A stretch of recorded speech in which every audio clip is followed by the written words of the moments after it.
जगह थी Frederick, Colorado और टाइम था सुबह के 5:30 और फ्रेडरिक, कोलोराडो की सड़कों से एक ब्लैक पिकअप ट्रक जा रहा था और इस ट्रक के अंदर एक डेड बॉडी रखी है और ट्रक का ड्राइवर बिल्कुल शांत था।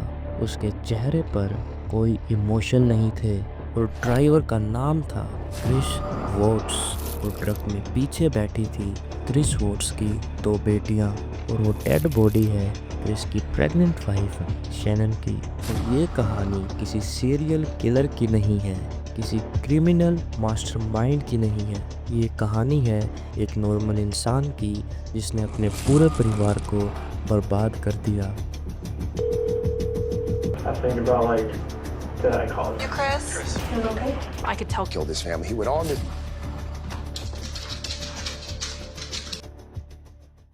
आप जरा एक बारी सोचिए कि आपके पास अमेरिका में एक घर है और आपकी एक खूबसूरत वाइफ है, आपकी 2 बेटियां हैं और आपका तीसरा बच्चा इस दुनिया में आने वाला है और पूरे घर में एक्साइटमेंट का माहौल है।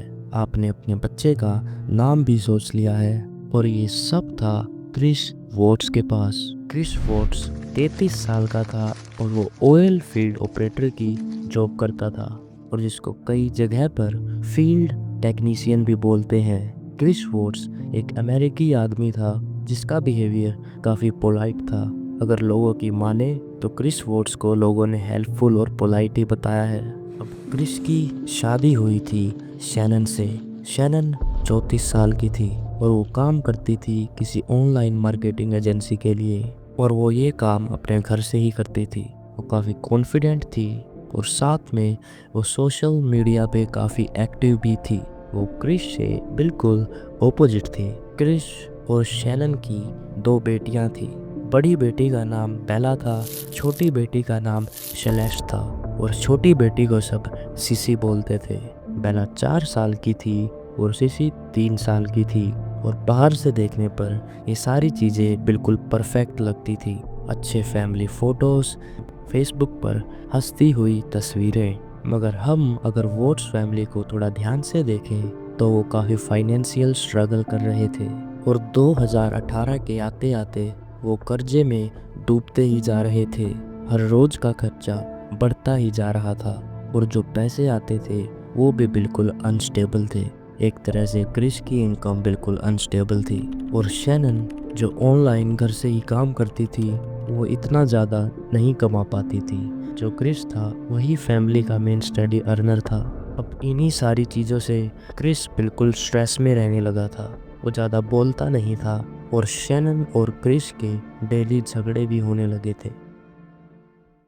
अब 2018 में ही क्रिस की मुलाकात होती है अपनी कोवर्कर निकोले कैसिंगर से। निकोले कैसिंगर एक अनमैरिड वुमेन थी जो अकेले ही रहती थी और धीरे धीरे क्रिस का और निकोले का अफेयर चलने लगा था और शैनन को इस चीज़ का पता नहीं था और निकोले को ये भी पता था कि क्रिस मैरिड है और उसकी 2 बेटियां भी हैं, मगर फिर भी उनका अफेयर चलता ही जा रहा था। और क्रिस निकोले को देखकर हर रोज़ यही सोचता था कि इसकी लाइफ कितनी अच्छी है, इसके ना कोई बच्चे हैं ना इसका कोई हस्बैंड है, ये अकेली अपनी ज़िंदगी को बिल्कुल आराम से जी रही है। एक तरह से निकोले क्रिस को फ्रीडम रिप्रेजेंट करती थी। अब क्रिस के दिमाग में एक चीज़ बिल्कुल फिट हो गई थी कि उसको अपनी नई ज़िंदगी की शुरुआत करनी है। अब क्रिस अपने दिमाग में सोचता है कि अगर उसकी वाइफ ना हो, उसकी 2 बेटियां ना हो तो वो अपनी ज़िंदगी को कितना आराम से जी सकता है। तो क्रिस अपना मन बना लेता है कि वो शैनन से अलग होगा, मगर यहाँ एक दिक्कत थी। अब क्रिस सोचता है अगर वो शैनन से डिवोर्स लेगा तो उसे एलिमनी फेस करनी पड़ेगी। अब क्रिस इन सारे कॉन्सिक्वेंसेस को फेस नहीं करना चाहता था तो वो एक दूसरा रास्ता चुनता है और वो रास्ता था शैनन को मारने का। अब वीडियो में आगे बढ़ने से पहले आपको इन चीज़ों का पता होना ज़रूरी है। शैनन और क्रिस की लाइफ में एक चीज़ की और प्रॉब्लम चल रही थी और वो चीज़ थी क्रिस ने शैनन के पास आना बिल्कुल बंद कर दिया था। शैनन कितनी भी कोशिश करती मगर क्रिस उसके पास बिल्कुल भी नहीं आता था।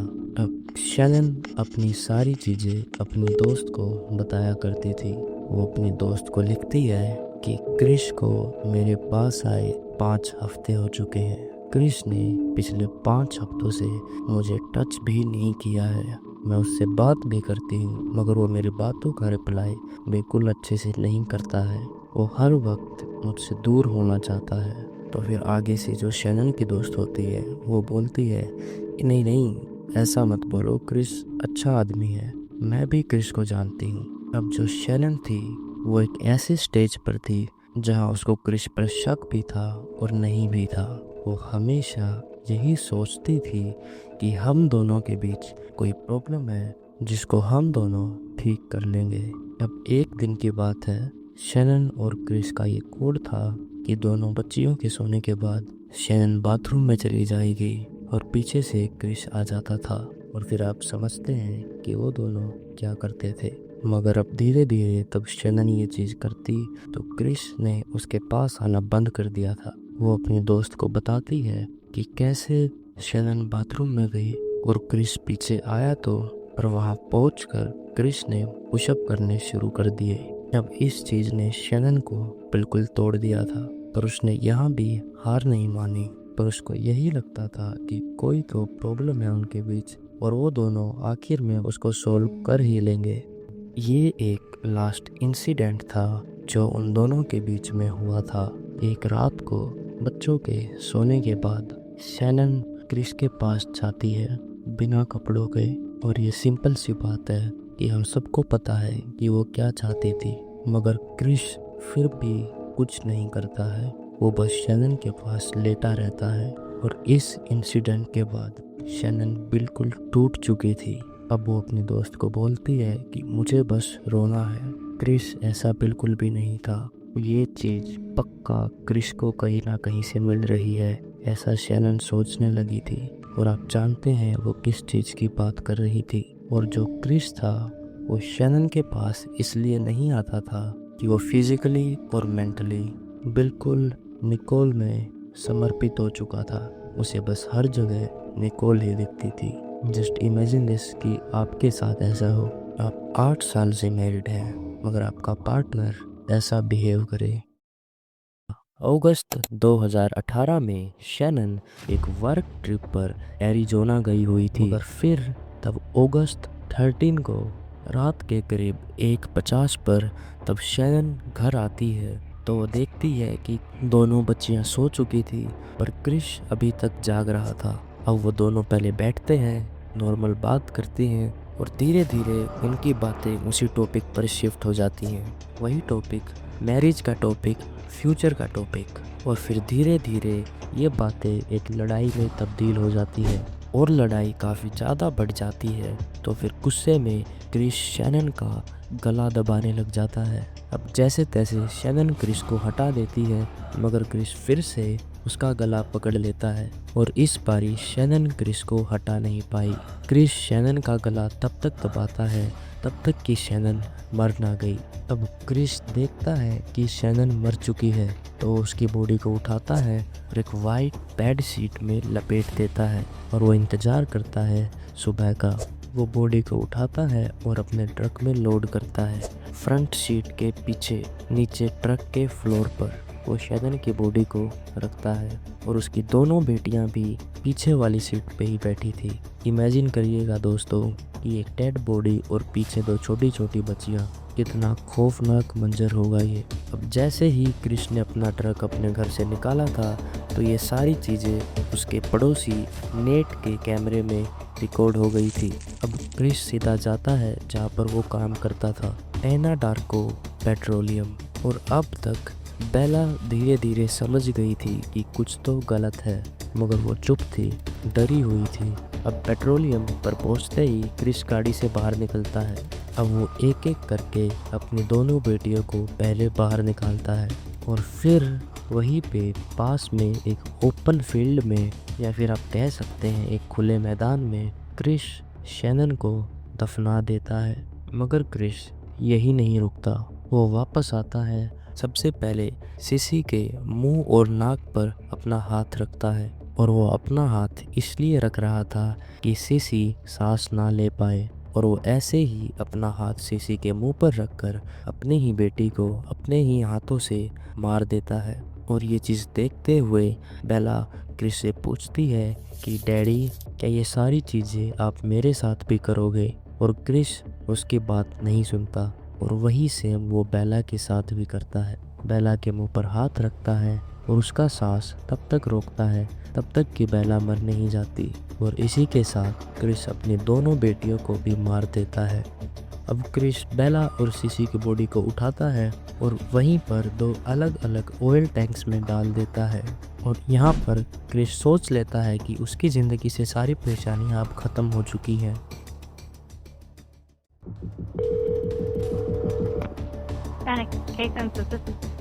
Hi, Cece. My name's Nicole, and I'm calling because I'm concerned about a friend of mine. She's 15 weeks pregnant, and she wasn't feeling well over the weekend. And I have called and texted. I've come to her house. She's not answering the door. She's not responding to text messages, phone calls. I've had other friends reach out to her. None of us can get her to respond to us. And her car is here. What's your name? Shanann Watt. And her his name is Chris Watt. I just want to know if she's okay.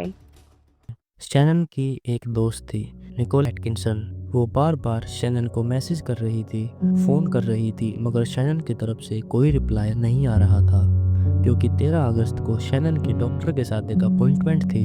और ये चीज़ Nikolay को काफ़ी अजीब लगी, क्योंकि Shannon उसका reply हर time जल्दी ही कर देती थी। अब निकोले को शैनन की बहुत ज़्यादा चिंता होने लगी थी, तो फिर वो शैनन के घर चली जाती है। तो वो वहाँ पहुँच कर देखती है कि घर लॉक्ड है और शैनन की गाड़ी भी वहीं पर है। तो वो फिर क्रिस को फ़ोन करती है। तो फिर क्रिस आगे से बोलता है कि शैनन दोनों बच्चों को लेकर अपने किसी दोस्त के घर गई हुई है। और ये चीज़ निकोले के लिए कोई सेंस नहीं बना रही थी।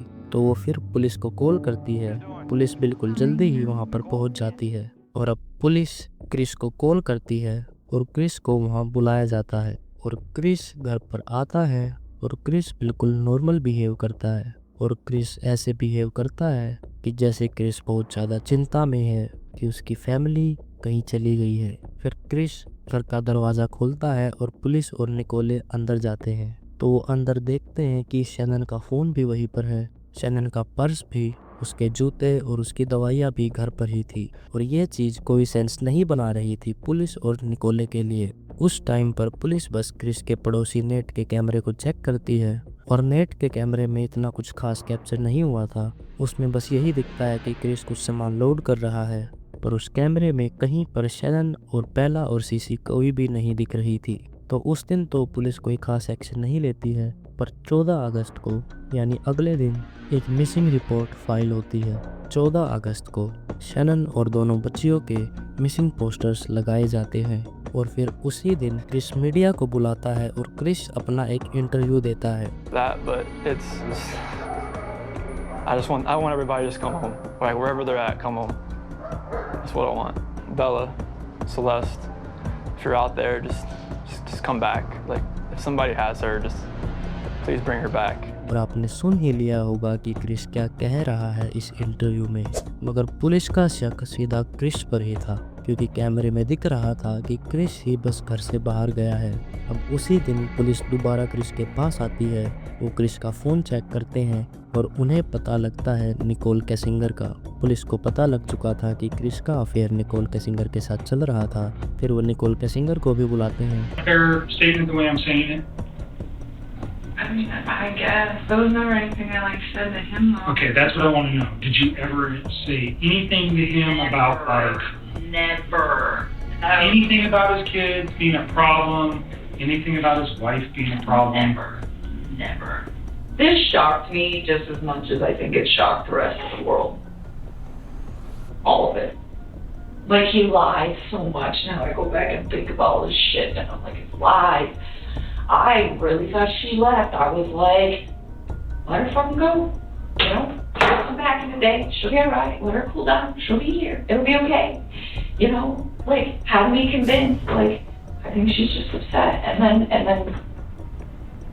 और वो उससे सारी चीज़ें कंफर्म कर लेते हैं कि क्रिस का और निकोले का अफेयर चल रहा था। और अब पुलिस को लग रहा था कि क्रिस के पास एक मोटिव है शैनन को मारने का। और फिर उसी दिन एक फोरेंसिक टीम भी क्रिस के घर पहुंचती है और इस बारी क्रिस से काफ़ी ज़्यादा सवाल किए गए और क्रिस की बातों से भी यही लग रहा था कि जैसे वो झूठ बोल रहा है या वो कुछ तो छिपा रहा है। अब फोरेंसिक टीम पूरे घर को चेक करती है मगर उन्हें ऐसा कोई खास सबूत नहीं मिला। उन्होंने सभी बेडरूम्स की फ़ोटो क्लिक की और उन्होंने देखा कि बेड पर बेडशीट नहीं है, पर घर काफ़ी साफ था तो उन्होंने इस चीज़ पर ज़्यादा ध्यान नहीं दिया। उनको ये चीज़ बिल्कुल नॉर्मल लगी कि बेड पर बेडशीट नहीं, क्योंकि ये चीज़ काफ़ी नॉर्मल भी है। अब 15 अगस्त को पुलिस कहती है क्रिस को कि हम तुम्हारा पॉलीग्राफ टेस्ट करेंगे। अगर कुछ लोगों को नहीं पता हो तो पॉलीग्राफ लाई डिटेक्टर टेस्ट को ही बोलते हैं और क्रिस मान जाता है उस टेस्ट के लिए और क्रिस उस टेस्ट में फेल हो जाता है। अब पुलिस को पता चल तो गया था, अब बस उनको ये चीज़ क्रिस के मुंह से बाहर निकलवानी थी कि ये सब कुछ उसी ने किया है।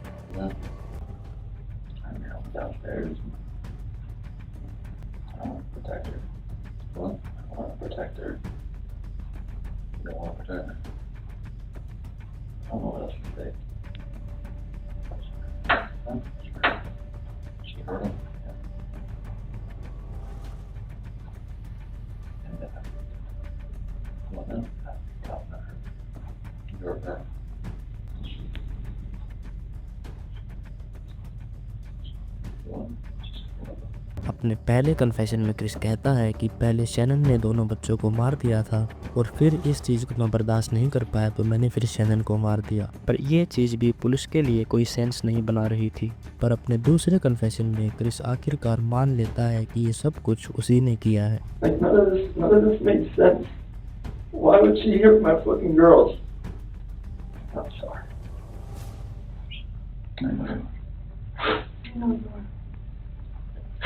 वो पुलिस को सारी चीज़ें सच बता देता है कि उसी ने शैनन को मारा है और दोनों बच्चियों को भी क्रिस ने ही मारा है। और फिर 16 अगस्त को पुलिस शैनन की बॉडी रिकवर कर लेती है, साथ में बेला और सीसी की बॉडी को भी अलग अलग ऑयल टैंक से निकाला जाता है। अब नवंबर 2018 में क्रिस को उम्र कैद की सज़ा सुनाई जाती है। और यही थी दोस्तों क्रिस फोर्ड्स की कहानी।